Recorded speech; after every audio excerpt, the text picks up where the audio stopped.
दुपारी 4 वाजता राज्य निवडणूक आयोगाची पत्रकार परिषद असणार आहे। त्यावेळेस स्थानिक स्वराज्य संस्थांच्या निवडणुकांची देखील घोषणा होण्याची शक्यता वर्तवली जाते। नगर परिषद, नगरपंचायत निवडणुकांच्या तारखा जाहीर होणार का हे बघणं अतिशय महत्त्वाचं असेल। आगामी निवडणुकीसंदर्भात राज्य निवडणूक आयोगाची ही एक महत्त्वाची पत्रकार परिषद असेल। 4 वाजता संध्याकाळी ही पत्रकार परिषद घेतली जाणार आहे। या संदर्भात प्रवीण दरेकर भाजप नेते आहेत आपल्यासोबत। प्रवीणजी, आपण पाहतोय खरं तर आज निवडणूक आयोगाची पत्रकार परिषद आहे। नेमकी काय घोषणा होऊ शकते याकडे सर्वांचं लक्षच लागून आहे, मात्र तुमची काय प्रतिक्रिया आहे? नाही, आमचंही त्या घोषणेकडे लक्षच लागून आहे।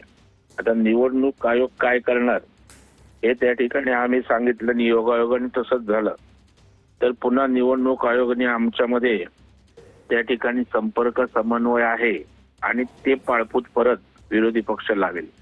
मला वाटतं सुप्रीम कोर्टाने तर क्लिअर कट आदेश जानेवारीच्या लिमिट ठराविक तारखेच्या आत घेण्याचं त्या ठिकाणी सांगितलंय आणि मला वाटतं त्याप्रमाणे त्या ठिकाणी घोषणा होऊ शकते। कारण निवडणुका तर आता झाल्या पाहिजे असं कोर्टाने स्पष्ट सांगितलेलं आहे।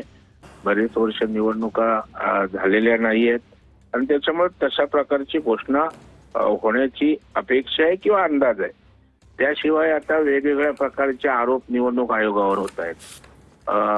कारण नसताना त्या यंत्रणेचं नाव बदनाम होत आहे। मग या संदर्भामध्ये काही माहिती असेल, काही खुलासा असेल किंवा जे काही कायदेशीर संविधानिक गोष्टी असतील ज्या मतदारांसमोर किंवा जनतेसमोर येणं आवश्यक आहे त्यावर सुद्धा भाष्य होऊ शकतं। नक्कीच। धन्यवाद प्रवीण दरेकरजी, तुम्ही आमच्याशी संवाद साधला।